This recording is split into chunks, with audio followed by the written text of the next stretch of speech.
Sot në iMedia kemi një nga personazhet më të komentuarat momentit. Një vajzë që hyri në një nga reality show-t më të ndjekura dhe arriti në finale, duke fituar zemrat e shumë njerëzve, por sot nuk do të flasim vetëm për atë që pam në ekran, do të flasim për atë që nuk u transmetua, për lotët pas kamerave dhe për thikat që mori rrugës drejt finales. Hygerda, mirë se erdhe në podcastin tim. Përshëndetje, me shumë kënaqësi, vi gjithmonë të ty, Ilir, edhe ndjes që kam ardhur sport sot.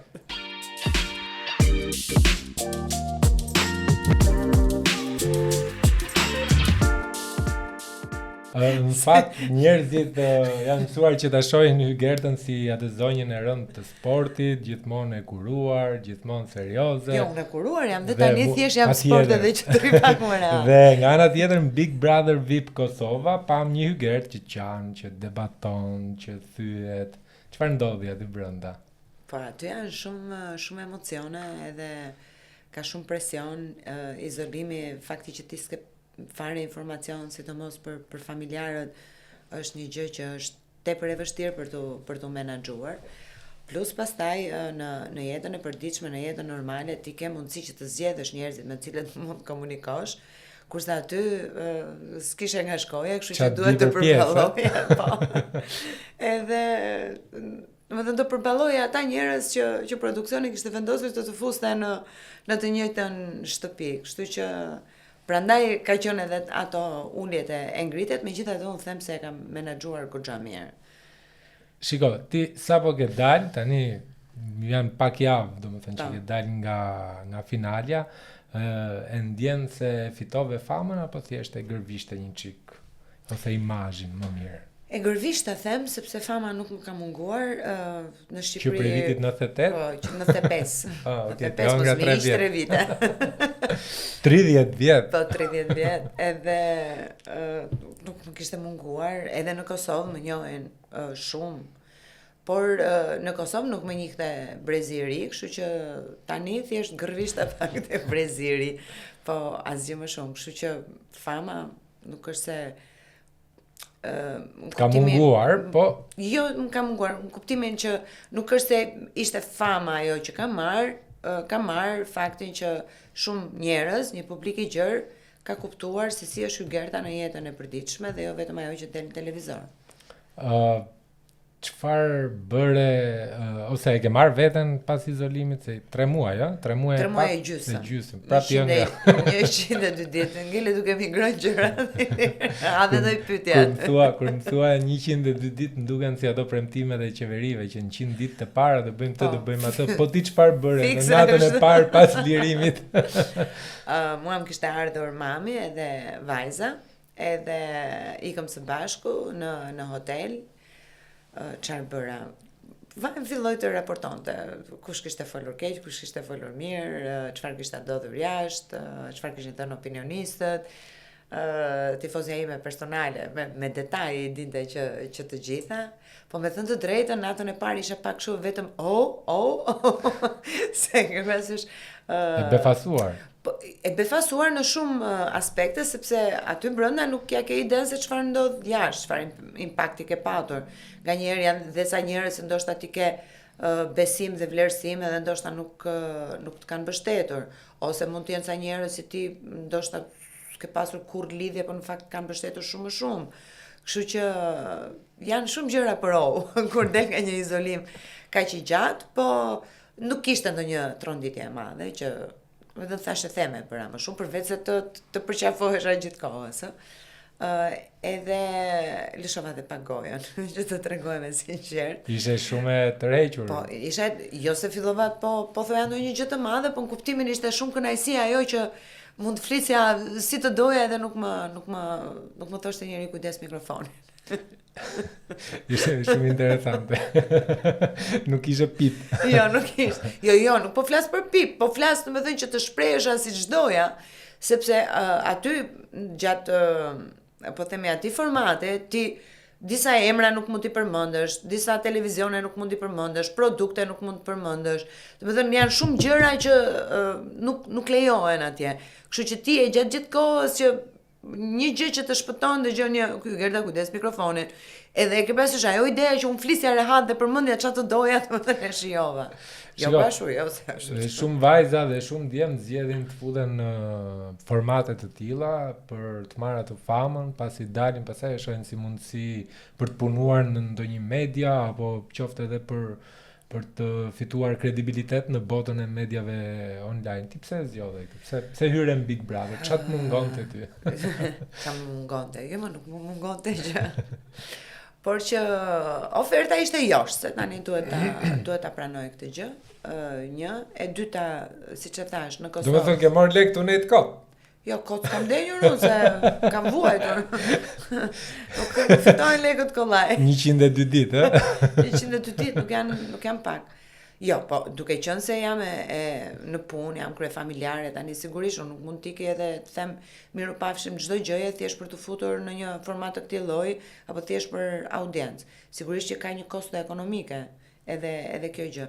Audienca ka qenë arsyeja madhore, pikërisht për këtë pjesën, për këtë fetën e tortës që unë nuk e kisha në Kosovë, sepse në Shqipëri po themi më njohin, i madh dhe i vogël, edhe sidomos për shkak të emisioneve sportive, kombëtare, patjetër. Kurse në Kosovë, siç e thash, janë disa gjenerata afër moshës time e lartë që më kanë njohur prej shumë kohësh. Mund t'i hëngra vitet, po ti pse mi hap pyetjet? Po. Gjenerata e re, pastaj nuk është se më njihte gjerësisht. Kështu që është një audiencë që ty të përkthehet në mundësi të reja për të punuar, patjetër gjithsecili e bën për përfitim ekonomik.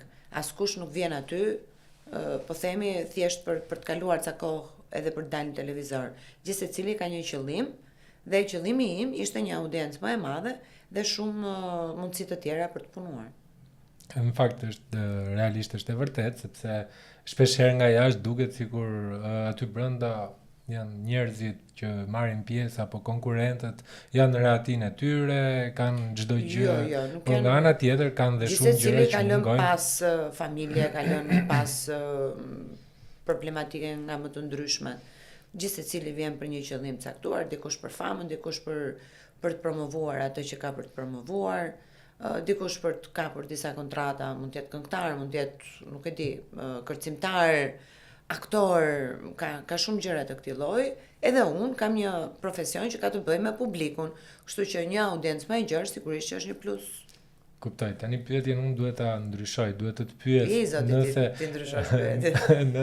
nëse do kishe, nuk do të ishte Big Brother VIP Kosova, ti do të kishe pranuar ftesën të një formati shqiptar? Pra, sepse e kuptuam përgjigjen që do të kapësh atë target group. Jo, në Shqipëri jo, sepse nuk është se të thash, unë nuk është se po vija nga një karrierë e fikur, ose sikur kisha dalë jashtë tregut, edhe po themi më duhet ky lloj formati për t'u rikthyer përsëri në treg. Prandaj në formate në Shqipëri nuk ja kam nevojën sepse të thash, më njohin i madh dhe i vogël. Kurse në Kosovë apo dhe në diasporë, po themi, kishte aty pjesë bashkëllëqe që nuk më njihnin të gjithë, kështu që nëpërmjet këtij formate, patjetër sot më ka njohur sepse ajo ka patur shikueshmëri shumë të lartë, duhet të them. Shiko, unë nuk gënjej dot, edhe nuk ta bëj dot qefin. Jo, nuk gënjej fare. Unë nuk të kam ndjekur, kam parë shortsa, reelsa, domethënë të kam ndjekur. Çfarë ka dalë përpara? Të kam ndjekur përmes platformave sociale, pra rrjeteve sociale, sepse unë ekran për fat keq nuk kam kohë të shoh, konsumoj mediat sociale dhe shpeshherë kam parë edhe komente nga njerëz të ndryshëm që të kanë kritikuar për lojën që ke bërë. Ose që s'kan bërë lojë. Ose që s'ke bërë lojë. Pra, unë nuk doja të thoja që s'ke bërë lojë, po në fakt komentet ishin që Hygerta nuk po luan, nuk po bën lojë. Po, madje edhe shumë njerëz opinionist, të veçpallur, më saktë opinionist, thonin edhe që nuk e kam merituar finalen sepse nuk kam bërë lojë. Tani unë nuk e di në formatin fillestar të Big Brother, shpikur nga Endemol, një kompani holandeze, nuk ka patur ndonjëherë ndonjë term it's a game, domethënë është një lojë. It's a reality. Është reality show. Është një eksperiment social, po e përsëris për të 100 herë, eksperiment social me njerëz që janë të izoluar, janë me përballen me karaktere të ndryshme dhe të gjithë janë në garë për një sukses, për një çmim, po themi të majmë parash, edhe për sigurisht edhe për suksesin. Pra është një eksperiment social ku përball karaktere të ndryshme. Nuk e di ku është e shkruar që aty duhet të bësh lojë.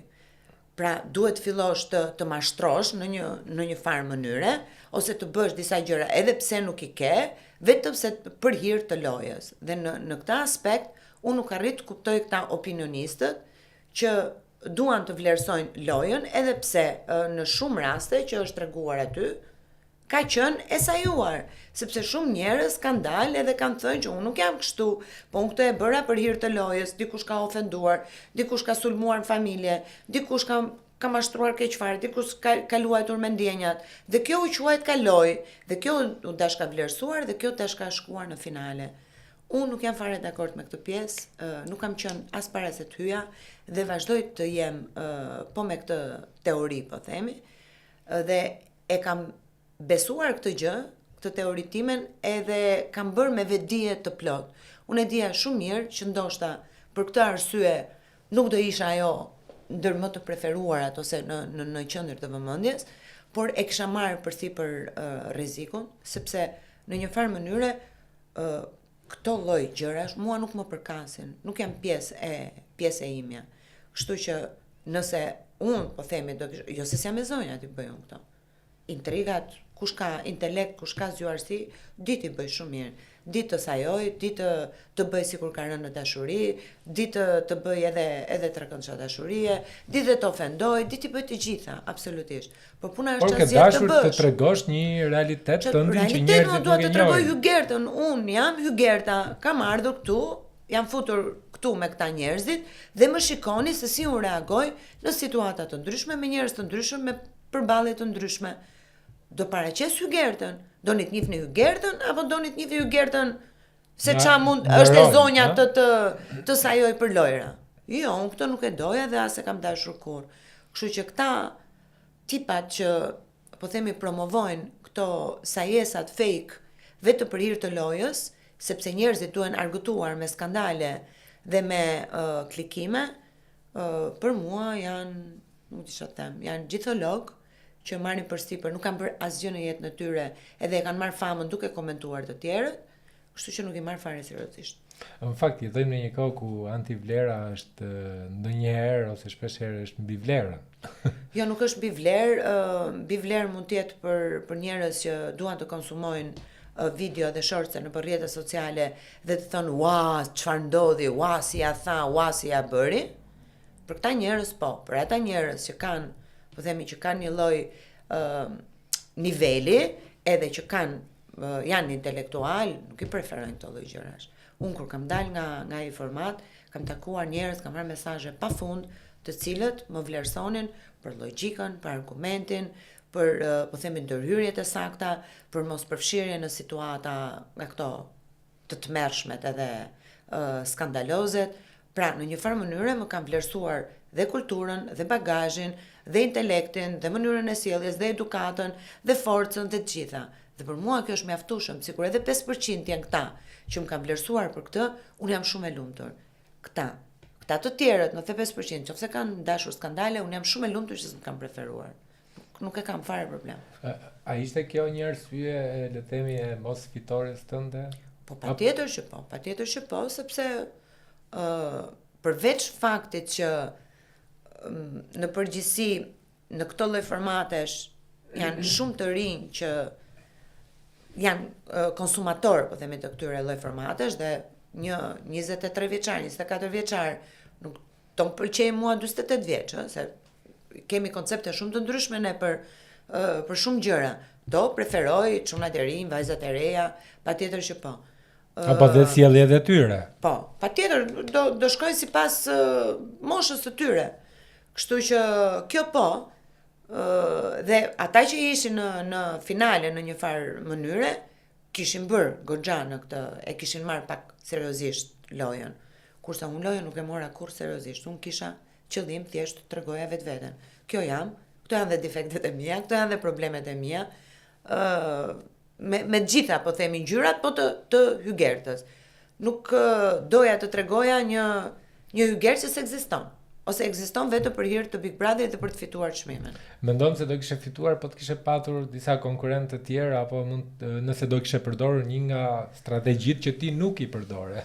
Dëgjoj, nëse do kisha patur konkurrentë të tjerë, ndoshta pak edhe më të rritur, pak edhe më të ngritur intelektualisht, apo jo kaq të dhënë pas lojës, sepse jo të gjithë ishin kështu, kishte edhe njerëz që kishin vlera aty dhe që unë jam ndjer mirë dhe kam pasur dhe debate shumë të bukura me ta, por shumica ose ata që binin më shumë në sy ishin pikërisht këta të tjerët. Kështu që nëse do të kisha pasur mundësi në një farë mënyre që të ishin pak më shumë njerëz, edhe të gjeneratës time, edhe të një lloj niveli, po të themi, patjetër që ndoshta edhe unë do të isha shfaqur më shumë, por në shumë raste dhe në shumë situata mua më dukeshin vërtet qesharake, më dukeshin vërtet wow, vërtet po ndodh kjo, edhe preferoja mos përfshihesha fare. Nëse e kthejmë shiridin e kasetës mrapsh. E kthejmë, dorë kemi. A do bëhet ndonjë aleancë ose do bëhet diçka ndryshe? Dëgjoj, në një nga krenaritë e mia të këtij formati është që nuk kam bërë aleancë me askënd. Kam qenë vetëm. Në kuptimin që nuk është se kisha dikë që i thoja duhet bëjmë kështu, duhet bëjmë ashtu ose të ndërtonim strategjire. Ose të ishe e varur. Unë nuk kam bërë strategji me askënd përveç se me ludon, një 2-3 herë që më është dashur, se më nevojite mua për atë lloj situate, edhe e kam tërhequr unë në aleancë, po kaq, pa dashur që ta kisha aleat të përhershëm.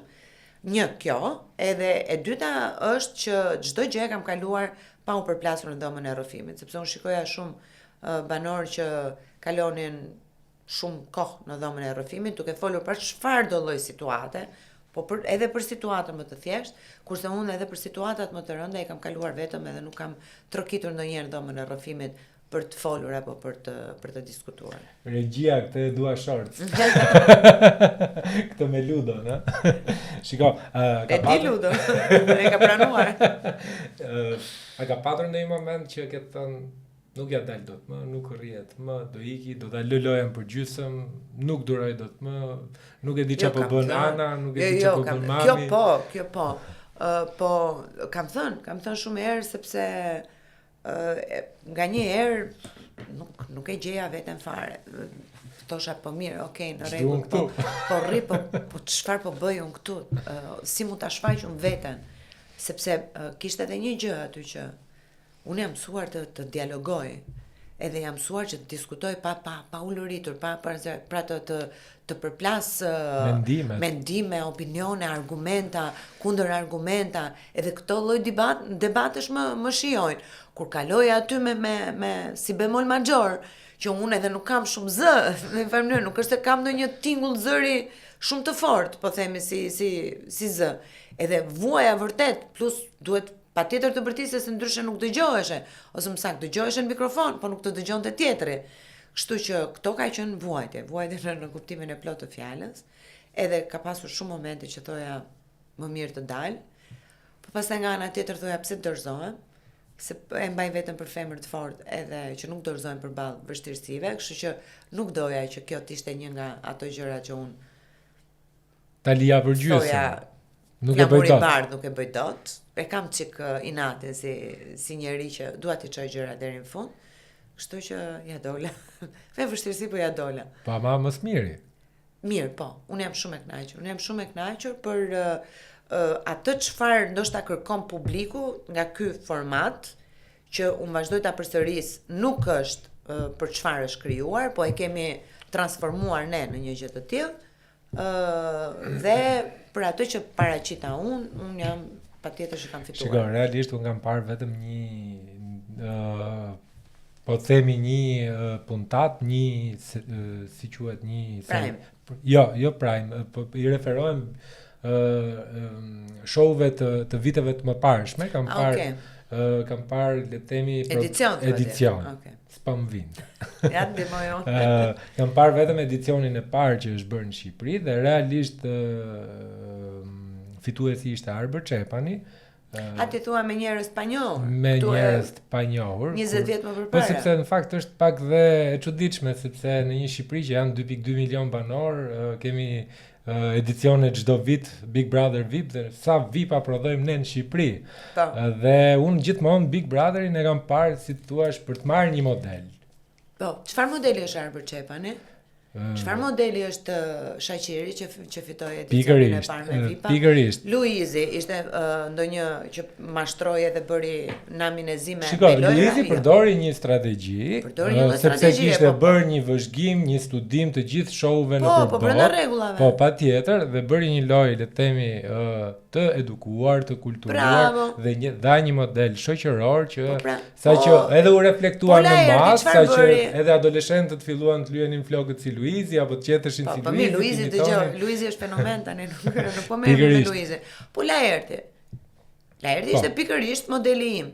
Modeli intelektual, modeli që nuk ulëret, modeli që flet aty ku duhet edhe nuk nxjerr budallë që nga goja. Kështu që unë jam shumë rregull me modelin që kam prezantuar. Pra, misionin ti e ke kryer. Përveç kësaj, se te kjo pjesa e lojës, pastaj është edhe një gjë që duhet kuptuar. Dhe mua realisht më bën më tmerron ideja kur në studio televizive flitet për lojë dhe flitet për disa personazhe apo banor që kanë bërë lojën, po prit çfarë modeli jep ti te Breziri. Ky është edhe se ky është informat që ka shikueshmëri shumë të lartë. Atëherë çfarë po jep ti Brezit të ri? Po jep Brezit të ri, po themi që un kam një të dashur, po s'ka gjë po luaj edhe me disa të tjerë. Un kam një grua për jashtë dhe po, kam një pëlqim tani, po nuk ka problem se mas një muaj pëlqen një tjetër. Çfarë? Apo po themi po bëhem fetare dhe pastaj po pendohem. Çfarë modeli japim për hir të kësaj lojës? Ky ishte edhe sensi investime, sepse sot nëse nuk përdorim strategji apo nëse nuk përdorim veprime që përbëjnë skandale mediatike ose media sociale, sepse realisht edhe vetë televizionet sot janë në luftë me mediat sociale, pra prodhojnë content për të klikuar në rrjetet sociale. Por për mua është e rëndësishme modeli që ai lloj formati të ketë të gjithë llojet e njerëzve, patjetër që po. Por të promovohet kjo gjëja edhe të thuhet kjo s'ka merituar se ka ndenjur në gjumë, kjo s'ka merituar se nuk ka bërë lojë, kjo jo vetëm te unë, se nuk po them se kam qenë vetëm unë. Referohesh edhe banorëve të tjerë që ndoshta nuk kanë bërë ndonjë gjë, por ama të paktën ka treguar vlera. Tani do i promovojmë këto vlerat apo do promovojmë këto çuditëra vetëm për hir të klikimeve? Po tani pra në këtë pikë unë jam komplet kështu me çfarëdo që mund të preferohet në këto lloj formatesh. Prandaj nuk i marr seriozisht dhe më vjen për të qeshur kur i dëgjoj nganjëherë. Të vjen për të qeshur, po ndërkohë të ka ardhur je mërzitur kur ke dalë dhe ke parë një video që ku diun, të ka pëlqyer apo je zhgënjur. Kam parë plot. Kam parë plot se më kanë dalë rastësisht, ose i kam parë. Ti sugjeron algoritm. Po, patjetër. Edhe kam parë realisht ke pra këta analistët dhe opinionistët, gjithologët më saktë, që po ti shohësh vet quhen influencers. Por se çfarë kanë bërë për të qenë influencers, nuk e di. Përveç se pranojnë të shkojnë në çfarëdo lloj studio dhe të flasin, edhe kështu në një farë mënyrë kanë marrë një lloj fame. Dhe këta pastaj marrin përsipër të gjykojnë çfarë është mirë dhe çfarë është keq, kush duhet të shkojnë në finale dhe kush nuk duhet të shkojnë në finale, dhe janë pikërisht këta që promovojnë pikërisht to vlerat që s'duhet i promovojnë tek Breziri. Se thuhet gjenerata Z, po edhe këtë gjeneratën Z në një farë mënyrë duhet ta kanalizojmë pak, se dolën ca kujca aty. Ishin vërtet. Dolën ca kujca. Domethënë kjo është pra gjenerata Z. Ja kjo është gjenerata Z që nuk hap një libër. Nuk hap një libër, nuk lexon një lajm siç duhet, nuk di kush janë, po themi njerëzit edhe kollosët e fushave të ndryshme. Nëse ne mund të mburremi si Shqipëri, kemi ca emra që si që përmendim Nën Terezën. Po. Okej, gjithsesi është vërtet ajo që thua, domethënë sepse është ky brezi që pyet ChatGPT-n po neve pra na takon të edukojmë. Neve na takon të edukojmë. Po, varet edhe se sa hapësirë na krijohet dhe ne që t'i edukojmë, sepse shpesh herë kontenti mirë bëhet. S'ka gjë. Ne përpiqemi. Këta njerëzit që ti quan gjitholog nxorën ndonjë gënjeshtër për ty? Gënjeshtër për mua. Dhe realisht domethënë që jo, nuk kam dëgjuar, mua më kam bërë përshtypje një gjë për shkakun që aty kam qeshur vërtet shumë. Kur fola për emrin tim, që e ka sajuar IMM, edhe thash, dhe këtë e them me vetdije të plot, që Hygerta e parë nuk, domethënë jam unë, 9 gusht e 1977-s, sepse emri im është sajuar nga IMM. Nuk ekziston, nuk ka as origjinë shqiptare, as nuk është dëgjuar me atë asgjë. Gerta mund të ketë patur, po Hygerta me hy përpara nuk ka patur. Domethënë ti hyre në jetën e prindërve të tu, prandaj është. Jo, nuk ishte fare ashtu, ishte tjetër gjë komplet. Por, si ishte? Ishte që mami im kishte përqyer në një reviku e kishte lexuar, diçka që i kishte rënë në dorë, emri Hyget. Mirë, po kur shkoi në gjendjen civile, nuk ja regjistruan, edhe shtoi këtë rëndën që ta bënte çik si më shqiptar. Dhe Hygerta është emri i sajuar nga Arina. Tani Hygertën mund ta kenë parë në një regjistër shkolle, në një e ka dëgjuar diku, mund të kenë ndonjë Hygert diku. Po përsëri jam unë origjina. Kur dola mis, u bë më publik, edhe ka shumë Hygerta. Ishte bërë nami që po gënjen, se Hygerta ka plot, edhe nxirrni në internet, 280 e ca veta quhen Hygerta, po sigurisht pra që quhen, po janë më pak se 48 vjeç. Domethënë kjo mu duk realisht, njëri thoshte, ajo ishte akoma më përqeshur që gjyshja e tij nëpërmet quhej Hygerta. Gjyshja. Po. Dhe ishte dhe Hygerta kishte edhe kuptim.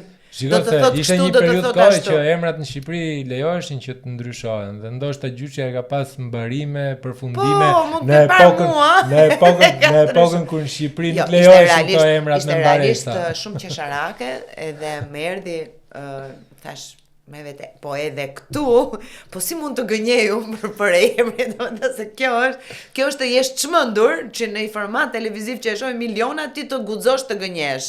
Për veten tënde. Po është budallëk me brir. Dhe atë e kishin quajtur gënjeshtë, ja futi kot se tashmë, domethënë janë ca gjëra që nganjëherë kur merr ai ryshi vetëm duan të kundërshtojnë dhe nuk u intereson se për çfarë kundërshtojnë, por që është me vul që Gerta e parë jam unë. Edhe të hidhe përpjet të gjithë. Nuk ja heq të vlerë Rinës. Nëse ti do kishe mundësi që të zgjidhje ose të finalizoje fituesin e Big Brother VIP Kosova, kujt do ja jepje? Në fakt Hygertës? Ja, tani nuk jam nga këto që unë. Jo, nuk ka lidhje. Dëgjoj, njeriu që unë dua më shumë edhe që e vlerësoj dhe kam akoma shumë miqësi dhe do vazhdoj të kem, është Sasa Hoda. Ajo vendosi të dalë shpejt, unë jam përpjekur shumë gjatë që ta mbaj, por ajo e kishte të vendosur edhe doli në datën 3 janar. Kështu që unë nëse Sasa do përpiqej pak më shumë në një farë mënyre, ose ndoshta po të kishte ndenjur, do ishte përfshirë, unë ja kisha dhënë me shumë dashuri Sasës, sepse një vajzë e jashtëzakonshme, një vajzë që kishte kaluar vështirësi dhe prap qëndronte në këmbë, një vajzë me shpirt të madh, një vajzë e kulturuar, i kishte gjithë mira Sasa. Kështu që më erdhi shumë keq kur doli. Në mungesë të Sasës, pastaj kisha shumë xhan edhe kushtrimin, po kushtrimit sigurisht e kishte marrë çik me Terezi, edhe nuk është se interesonte shumë. Po ma dhan. Kështu që unë përsëri me lundrimin do isha.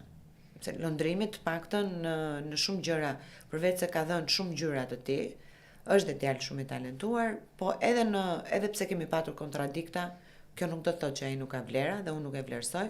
dhe patjetër që ai do të ishte zgjedhje, ai që fitoi në fundit me merit. Shiko, ne të medias shpesh herë kuptojmë një program që na shfaqet në ekran, e dim, i kuptojmë edhe truket që përdoren e tjera me radhë. Po, nuk kam arritur akoma të kuptoj në Big Brother VIP Kosova, kishte një skenar, çfarë kishte diçka që nuk e shef publiku. Jo, skenar nuk ka patur, të paktën në dijenin time, sepse po të ketë skenar në një farë mënyre ato janë gjëra që bëhen me banor të veçantë nëpërmjet dhomës së rrëfimit, po unë e them me vetdijet plot, edhe me siguri që nuk ka patur asnjë lloj skenari. Të paktën po flas si produksion, pastaj se kush ka ardhur me skenar aty brenda, edhe me fijet e lidhura që nga jashtë, apo që ka ecur me një lloj strategjie, një lloj skenari për të bërë përpara, pastaj ajo është pjesë e banorëve. Jo, ideja është që shpesh herë na ndodh mes miq që ama se ato i detyrojnë të bëjnë këtë gjë ose i thonë që ta bëjnë kështu. Unë personalisht në dhomë të rrëfimit jo të më jetë dhënë skenar, po as sugjerim, as një presje nuk më është dhënë. Unë ta thash momente më të vështira unë i kam kaluar vetëm, absolutisht nuk dhomën e rrëfimit 2-3 herë kam qenë në momente po themi të vështira që doja të dilja, edhe që normalisht do flasësh, por që absolutisht asnjë presje, jo më për gjëra të tjera. Po kështu shtysa nga regjia, Hygerta bëje këtë se jemi në kulmin e audiencës. Jo, shans. Po flas për Hygertën. Për Hygertën, me banorët e tjerë ti nuk e di se çfarë kam si ta di se janë gjëra personale, edhe por që me Hygertën jo, absolutisht fare. Po ndonjë moment kështu që nuk është transmetuar për publikun, ku diun për çfarë mbajtja e ndonjë celulari, se ka shumë aludime që aty kanë celular. Aty ka patur, po unë nuk kam parë gjë me thënë të drejtën, edhe nganjëherë më zhdukur vetja edhe pak sikur në autobus. drejt. Thonë shumë ka patur, po unë vetë nuk kam parë gjë, por që jo, zdi çfarë them, në këtë pjesë po flas për veten time. Unë kam bërë një lojë, ai sa mund të quhet lojë, ose kam bërë po themi një rrugtim, që mos ta them lojë, aq personal, aq intuitiv, aq instinktiv, sa kam përshtypjen nuk ka ku të shkojë. Që në një farë mënyrë edhe e ke shijuar. Ka qenë genuin. Domethënë ka qenë ato që unë kam menduar të bëj për atë moment, për atë situatë, për atë përballje, për atë marrëdhënie. Nuk ka patur asnjë lloj as influence, as sugjerimi, as orientimi, as skenari, dhe këtë e them me si ta them, publikisht edhe me shumë siguri. Shiko, sfidoj këto madje. Gjatë kohës tënde që ishe në Big Brother, ato 102 ditët, erdhi të takoj vetëm Ana, Ana dhe mami natën e finale. Natën finale, domethënë. Pa. Ato 100 ditët e kisha fjalë. Jo, Ana, vetëm Ana, pa. Çfarë tha kur e takove? Çfarë më tha? Po vetë u përqafua me pyet, ai bëra 100 pyetje edhe harrova edhe një 150 të tjera. nga emocioni. Më tha vetëm lësha flokët. Kjo ishte një kritik? Jo, kritik, po. Se e pyetën nga studia që çfarë kritike do i bëje mamit? Jo, tha nuk kam asnjë lloj kritike, të vazhdoj kështu, të luaj fort. Po tha kujtova, lëshoj me flokë, më shumë flokë. Dgjoj, si është ti je miss dhe njëkohësisht edhe intelektuale në një epokë ku vëmendjen e merr zhurma, skandali, ku diun. Është një kënaqësi shumë e madhe. Po nga ana tjetër, shpesh herë të duket vetja si jo si një ishull i vetmuar, po se nuk jam vetëm unë, ka plot vajza të bukura që janë edhe me mend në kokë, apo të lexuara, apo të shkolluara, po në kuptimin që në këtë konsum e shumë të madh ku më fal nuk dina sa 12 çenj, sa 12 çenj. 12 çenj nga horoskopi. Ose çfarë ngjyre kishte Kalibar, i Skënderbeu. Do të thënë këtu pastaj është realisht jam e lumtur bukurinë për ai sa po e mbaj edhe po e kuroj, më duket thjesht një bonus. Por është thjesht ambalazh, kështu që kjo pjesa tjetër se ishte edhe një moment tjetër po se u kujtova. Po flisja për libra. Edhe momenti po i tregoja Ludos që kam lexuar, s'kam lënë gjë pa lexuar. Edhe për fakti edhe ke përkthyer, a? Po, edhe kam përkthyer, po. 7-8 libra. Edhe përmenda Balzacun edhe Hugon. Kush është ky? Jo kush është ky, po ata të dy përmenda dhe çfarë janë të tjerë, domethënë e ke parasysh në bisedë sipër. Po vetëm këto të dy mbajnë mend ti? Po mirë, me ta u kujtove ti. Kështu që është pak problem të jesh në një farë mënyre ky njeriu që ka lexuar, që ka shumë informacion, shpeshherë më vinin dhe konsultoheshin ose isha një lloj enciklopedie për të gjithë banorët aty. Kishte album për shembull, kishim defter me gjithë fjalët e gabuara që thoshte. E shumë të tjerë, kështu që për mua është kënaqësi, por fatkeqësisht jo të gjithë më kuptojnë. Dhe kjo është ana tjetër e medaljes. Shiko, kur vendosa të të ftoj në këtë podcast, kisha një mëdyshje, sepse tash me siguri Hygerta ka ndruar numër telefoni, nuk e ka një Jo. Çka ka ndryshuar tek rubrika e ke fshirë në një numër? Jo, se mua më rezultoi që më kishe, se më përgjigje direkt në emër. Unë kam të gjithë, asnjë numër nuk kam fshirë, madje kam shtuar ca të tjerë.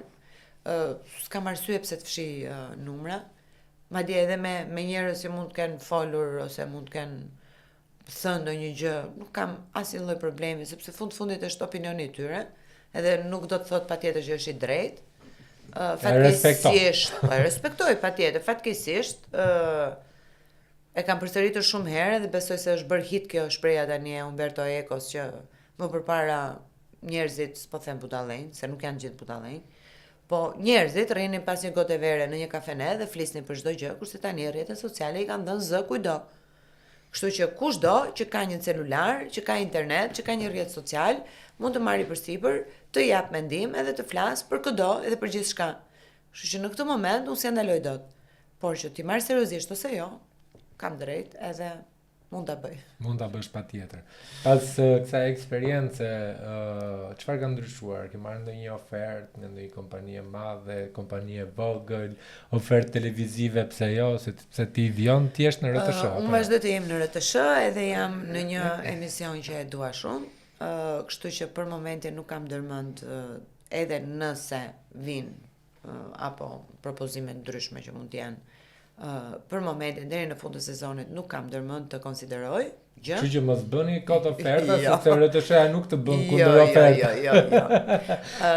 Kështu që unë do ta çoj deri në fund, edhe dëgjoj, unë jam në një publik që kam dashur gjithmonë të jem, edhe ndjem realisht e kënaqur dhe e lumtur me atë që bëj. Kjo ishte thjesht një shkëputje për x arsye që unë patjetër dua të falenderoj edhe drejtuesit e RTS-s që ma dhanë mundësinë që të shkoj ta bëj këtë eksperiencë dhe përsëri të rikthehem. Kurse, kështu që për oferta televizive unë nuk e di çfarë mund të ndodhë në vazhdim, por për momentin sezoni do të mbyllet aty ku dua të jem. Kurse pastaj kështu kompani gjëra, kemi gjëra, po nuk i zbulojmë dot, po ka goxha. Patjetër që ky format jep vëmendje. Rubrika sportive ka qenë një emision që e ke moderuar për vite me radhë dhe gjatë kohës që ti ishe në Big Brother, miku ynë i përbashkët, Kristo Thoma, të ka zëvendësuar. Çfarë do ndodh? Do heqim dhe bëjmë skip Kriston, do futemi prapë te rubrika? Jo, Kristo nuk e bëj skip. Kristo është, përveç se është shoku im më i mirë, komentator shumë i mirë, një super komentator, është një super gazetar, kështu që unë përveç se tek ai nuk do ta se do e besoja unë, se rubrika sportive është e RTS-s, po kuptimi që ndjem mirë dhe unë që vazhdoj ta bënte Kristo pas meje, dhe absolutisht ai është profesionist, e ka realizuar jashtëzakonisht mirë, ka punuar me shumë pasion dhe nuk do guxoja kurrë që t'ia thosha, madje isha e ftuar te rubrika sportive në panel, po aq shumë më ka shijuar, nuk e imagjinon dot, sepse e rëndësishme është i rubrika sportive, një logo që ekziston prej 55 vjetësh në ekranin RTS-s, edhe emisioni më i gjatë sportiv, të bëhet ashtu siç duhet, të jetë profesional, pastaj e bëj unë apo se bëj unë, vjen sezoni prap, aty jemi, mund të ndryshojmë. Po unë jam te Super Goli, që është një emision që e shijoj shumë sepse është aty te vija e parë e zjarrit, kur I thon, sa kanë mbaruar ndeshjet, formacionet, trajnerët, lajmet më të fundit dhe është një gjë është më konsum, më I shpejt, më dinamik që unë e shijoj shumë, kështu që për momentin zgjodha të jem aty bashkë me kolegun Enos Karço, patjetër, sepse dhe ai ka zëvendësuar momentin që unë largova nga Supergoli, kështu që patjetër që unë do t'i respektoj për punën që ata kanë bërë edhe për profesionalizmin. Kështu që jam e lumtur që jemi përsëri të gjithë atje. Dhe kjo është për të vlerësuar realisht. Ja, patjetër që po. Tani do më lejosh që të të bëj ca pyetje kështu të shpejta, që të përdorim edhe ne për rrjetet sociale. Po rrjetet sociale. Tani këtu do bëj lojë. Këtu do luash tani, do shesim tani. Këtu do bëj lojë. Ne nuk shesim asgjë, në Jo, fakt nuk se bëj ne Nuk bëj lojë. ose unë personalisht mundohem që të krijoj content, të informoj, të edukoj, të argëtoj etj. Me radhë. Nuk kam qëllim që të shes. Vre edukoj përpara. Edukoj. Pastaj argëtoj. Patjetër. Do doja të dija kush ishte personi më fake brenda shtëpisë, pra më I mbuluari, më I Më shtirur. fake. Më Alba. falco, që mos ta përdorim. Alba. Personi më falco ishte? Më falco ishte Alba Pollozhani. A kishte Hygerta një strategji apo ishte 100% vetvetja? Nuk qëndron kjo që thua ti, se edhe duke qenë 100% vetvetja mund të kesh strategji. A të ka zgënjur ndonjë banor pas daljes përveç Albës? Pas daljes plot. Mos më pyet se kush se e din vet ata kush janë. Personi që të surprizoi më shumë në shtëpi, pra që nuk e prisje. Thash Sasa, për mirë.